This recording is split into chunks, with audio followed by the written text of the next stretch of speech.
Hello and welcome. My name is Dave Randall, and we're going to talk today about Microsoft Graph and the Intune APIs. Let's first get started by talking about Microsoft Graph in general, and then we'll dive into the Intune APIs and show you exactly how they work in Graph.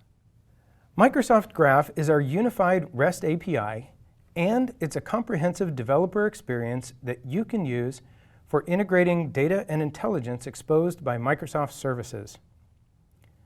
Let's take a look at specifically what you can do with Graph. Microsoft Graph allows you to access user group and organizational data. As you're building your applications, you'll take one endpoint, one authentication token for any of the users that are accessing data stored in Microsoft Graph.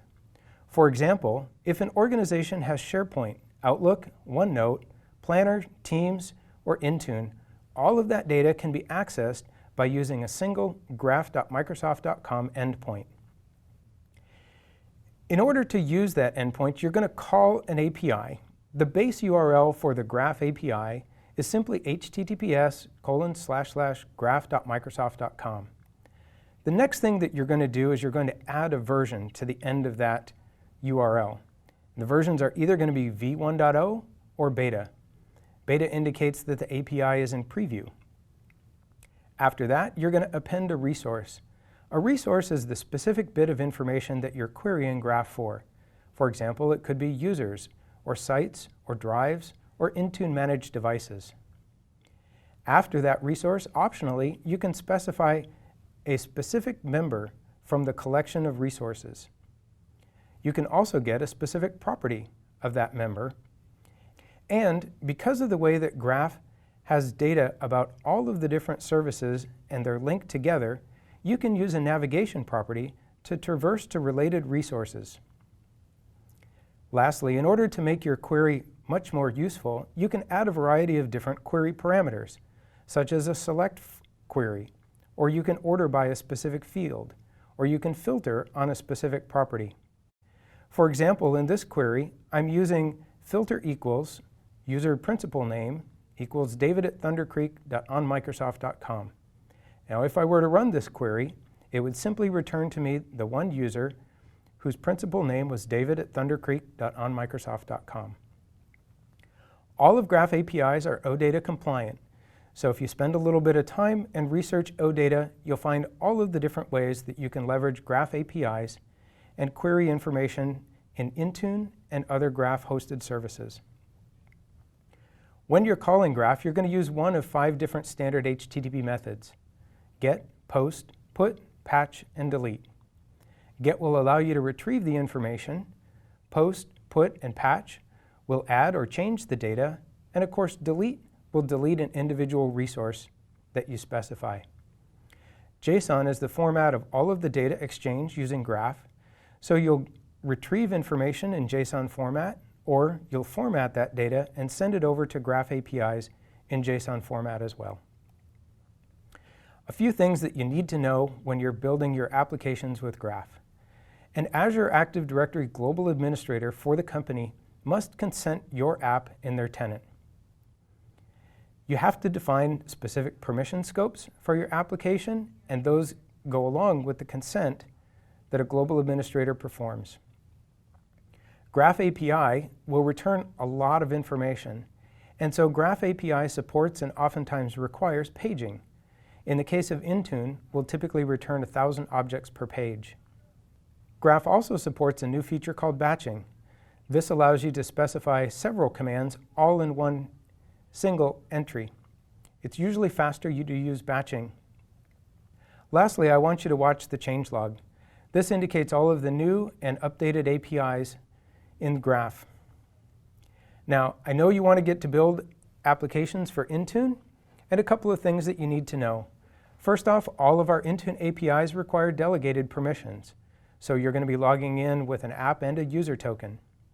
All of our APIs support Intune role-based access control. That means you have specific permissions that need to be granted for the functions that you're performing in your app. All our Intune APIs will also support auditing, so if your application changes things in Intune, those change events will be audited. And as of January this year, many of our APIs are now generally available or in v1.0.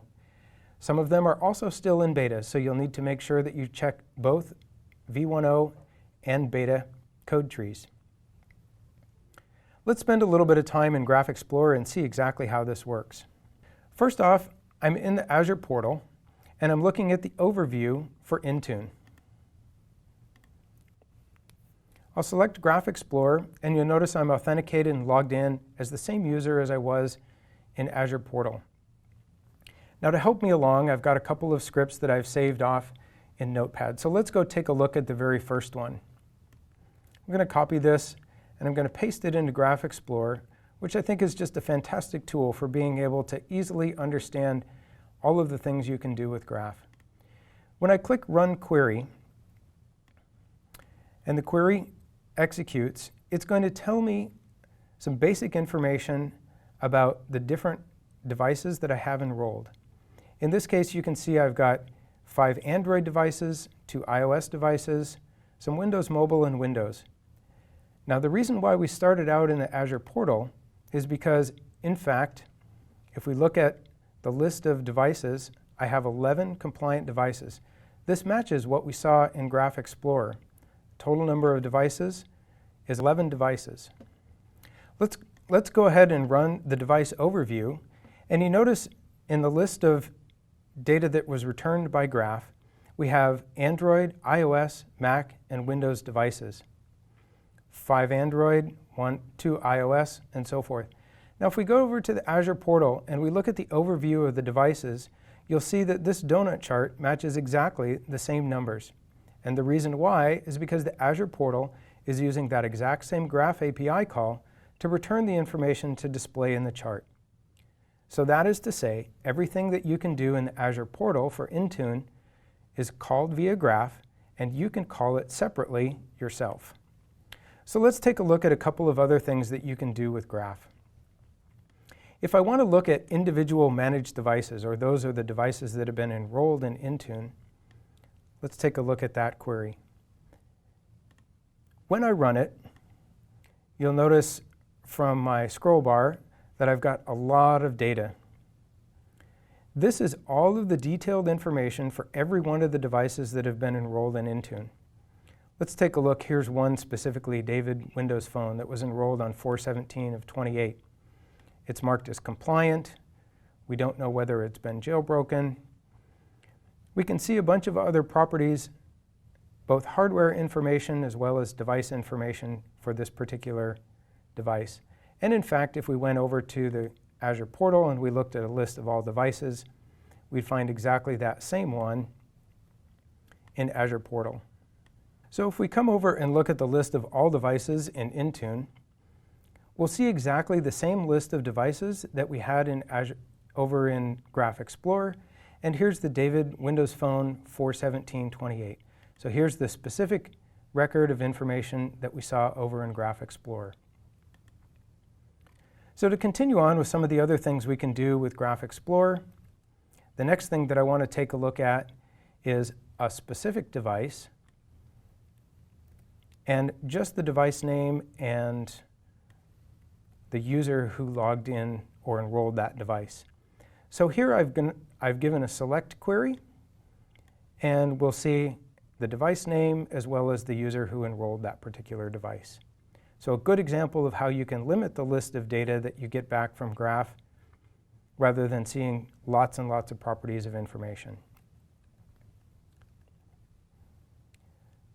The next thing we'll take a look at is device categories, and oftentimes you need to build some lists in your code that tie various pieces of Intune together. So if we go take a look at our device categories, we'll see we have one called Eastern Region, one called Western Region, Southern.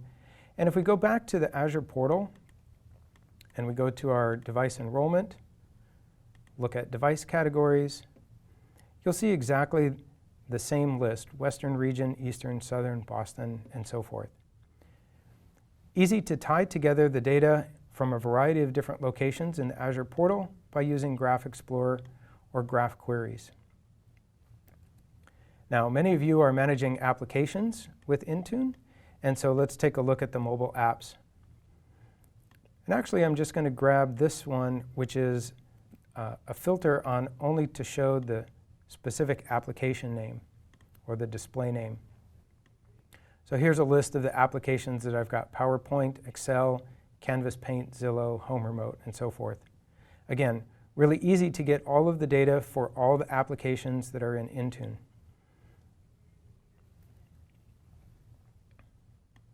I mentioned the fact that any of the change events that you did in Intune are audited. So let's take a look at what audit events look like.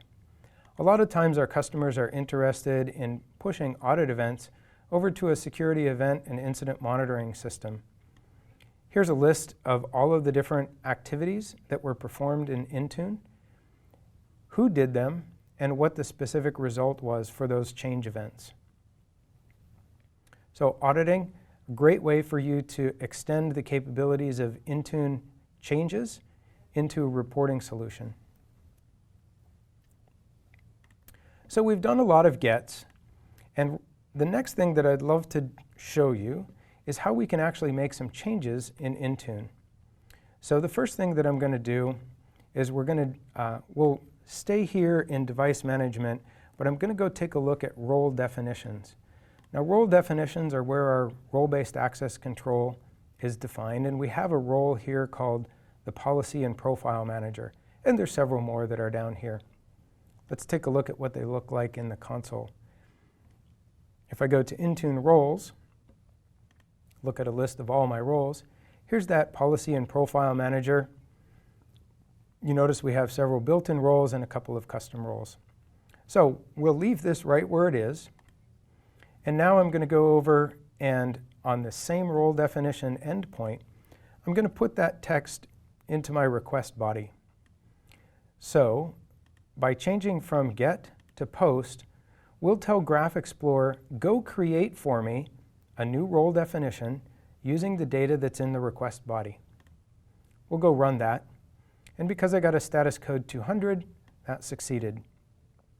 Here's the result that was generated by the back end, and it matches the permissions that I had listed in my request body. Let's go back to the portal, click refresh, and we now see that we have our Graph Explorer role that we just created. So it was very easy for us to create a new object in Intune by just using a post against the same endpoint that we used for the get. And in fact, now if we do a get on our role definitions, scroll to the bottom of the list, we should see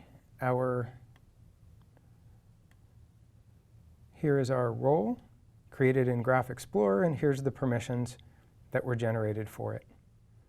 Now, the last thing that I can do, because I have the ID of this particular role, and oftentimes you're going to need to reference your Intune objects by ID, if I add a slash and the ID and run a query, you'll see now that I only get back the one role.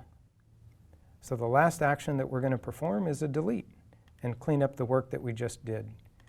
When I run the query, again, a status code 200 indicates success.